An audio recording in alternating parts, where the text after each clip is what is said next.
So if I could go back in time, I wish I knew so many things before starting MMA. MMA शुरू करने से पहले there are so many things that you have to keep in mind, from physical battles to the mental battles. इसमें बहुत सारी चीजें जो आपको पहले से प्रिपेयर होनी चाहिए और मुझे उस टाइम पे कोई गाइड करने वाला नहीं था. So I just wish कि आप लोगों को मैं वो चीज बता सकूं so that you choose कि आपको मार्शल आर्ट्स करनी है या नहीं करनी है. So in this video, I will break down all the things that you should remember before starting your MMA journey. So welcome back to the channel. I am Gaurav Matas और आप देख रहे हो Fit Gaurav और Fit G.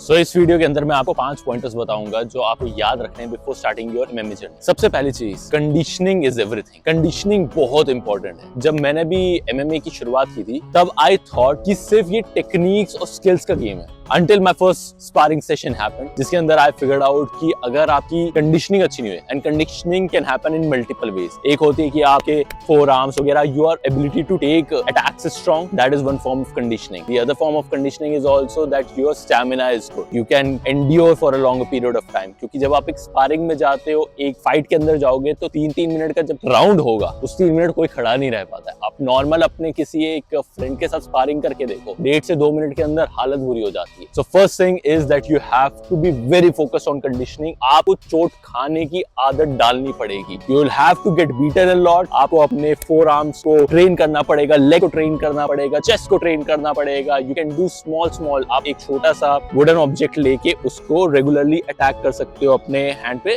slowly ताकि आपकी conditioning हो. अगर चांदनी चौक चाइना मूवी किसी ने देखी है तो उसके अंदर देखा होगा कि अक्षय कुमार एक बेलन टाइप के ऑब्जेक्ट के साथ अपने forearms को ट्रेन कर रहा होता है. तो that is a form of conditioning, and conditioning is very important. So trust me, if you're gassing out in your first round, then you have a long way to go. इसलिए conditioning करना बहुत ज़्यादा important है ताकि you can take all these attacks. That's a point number 1. Now second very important point. People think strength is everything, but that is not. मुझे भी पहले ऐसा लगता था कि the person who is very strong, strength जिसके अंदर बहुत ज़्यादा है, जो muscular है, बड़ा है, वो MMA के अंदर, martial arts के अंदर दूसरों को भी गिरा सकता है, attack कर सकता है. But that is not the case. Martial arts के अंदर strength does not always win. Strength से ज़्यादा आपकी techniques, आपके foundation clear होने चाहिए. So focus on your foundation. आपके punches अगर अच्छे से attack नहीं आ रहे, कितना भी strong इंसान हो, वो अगर punches मारने की उसको पता ही नहीं है, strength ही नहीं पता है, technique नहीं पता है, then he will gas out in few minutes. बहुत strong है, बहुत muscular है, stamina अच्छा नहीं है, endurance अच्छा नहीं है, उसको आप 40 सेकंड रिंग में दौड़ा दो, उसके बाद आप पकड़ के मार सकते हो. That is a thing जो कि एक मार्शल आर्टिस्ट बहुत अच्छे से कर दे. Also endurance इतना इंपॉर्टेंट होता है. अगर आप किसी एक मस्कुलर बंदे के साथ फाइट कर रहे हो पर आपको टेक डाउन्स करना आता है, आपको किक्स मारना अच्छे से आता है, आप अच्छे से होल्ड करके वापस किक्स ला सकते हो, अटैक कर सकते हो, मूव कर सकते हो, तो आप एक मस्कुलर बंदे को बहुत आराम से हरा सकते हो. जिम की बॉडी जिम में फोटोज में बहुत अच्छी लगती है, पर जब अगर एक स्ट्रीट फाइट हो जाए और सामने एक मार्शल आर्ट एमएमए ट्रेन्ड बंदा हो, देन दैट जिम वाला बॉडी कोई काम नहीं आता. क्योंकि आप जिम में उठाते हो वेट एक स्ट्रेट बार के साथ उठा रहे हो. जब कहीं सामने फाइट हो रही है तो कोई इंसान आपके कंधे पे चढ़ने डायरेक्टली नहीं आएगा. आपको टेक्निक्स पता होनी चाहिए कि कैसे you can pick them up, takedowns कैसे ले सकते हो. तो that is what martial art आपको सिखाता है. तो स्ट्रेंथ के ऊपर फोकस करना है जरूर. Strength is important but it is not the everything. Foundations और techniques matter more in martial art than just strength. Third very important point, injuries will keep happening if you are a martial artist. आपको ये हमेशा ध्यान रखना है कि अगर आप मार्शल आर्ट्स के अंदर जा रहे हो तो इंजरीज से आप बिल्कुल प्रोन रहोगे. चाहे आप कितनी प्रोटेक्शन करो, कितना आप अपने आप को बचाने की कोशिश करो, injuries is a part of a martial artist.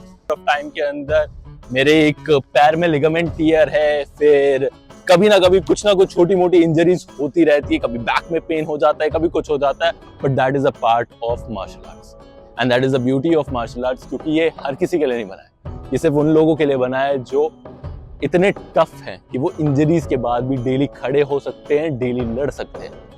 Martial art is not a game for weak people. You have to be strong और फिजिकली, मेंटली, तभी जाके आप सारी चीजों के ऊपर काम कर सकते हो. इंजरीज प्रिवेंशन के लिए definitely you should do stretching and all the other parts जिससे आपको बचा सके. पर ऑलवेज रिमेंबर, अगर आप मार्शल आर्ट में आ रहे हो तो इंजरीज होंगी. अगर इंजरी से डर लगता है तो मार्शल आर्ट से दूर रहो.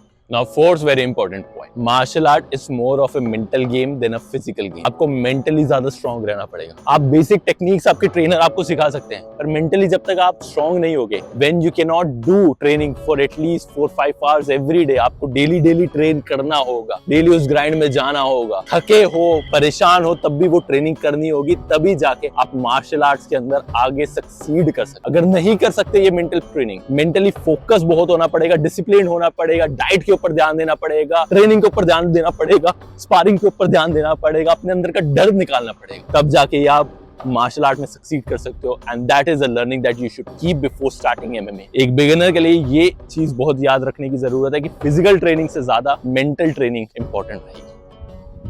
And the last and final point is कि कंसिस्टेंसी बीट्स मोटिवेशन। मोटिवेशन पाने के लिए अगर आप मोटिवेशनल वीडियोस देख रहे हो, हर 5 मिनट में आपको लगता है मोटिवेशन वीडियो देखने के बाद मैं अपनी चीजें डिसिप्लिन में लेकर आ पाऊंगा, वो नहीं है। मोटिवेशन आपको कभी ना कभी आएगी और जाएगी, पर कंसिस्टेंसी और डिसिप्लिन इज समथिंग जो आपको दूर लेकर जाएगा। और डिसिप्लिन कोई 2 YouTube की वीडियो देखने से, कोई मोटिवेशनल वीडियो देखने से नहीं आता। डिसिप्लिन एक सिस्टम प्रिपेयर करने से होता है कि मुझे डेली इस टाइम पे उठना है तो उठना है, even if I don't feel like to, even if I feel like sleeping a lot, even if मैं रात के 3 बजे घर वापस आया था, पर मुझे अगर सुबह 6 बजे उठ के ट्रेनिंग करनी है तो करनी है। That is what you have to learn. Consistency will always beat talent. अगर आप कंसिस्टेंट हो और सामने कोई बहुत टैलेंटेड है, जल्दी ग्रास्प कर लेता है, पर वो कंसिस्टेंट नहीं है, तो आप उनसे आगे निकल जाओगे। हमेशा एक कहानी सुनी होगी ना, चूहे और खरगोश की। खरगोश बहुत टैलेंटेड है, ज्यादा तेज भाग सकता है, पर सो जाता है। और कंसिस्टेंटली कौन काम करता है? कछुआ, a turtle who is able to win the race. And that is what you have to do. Even if you are like a turtle, don't have so much talent in that sport, but if you are consistent, you will beat 90% of the people.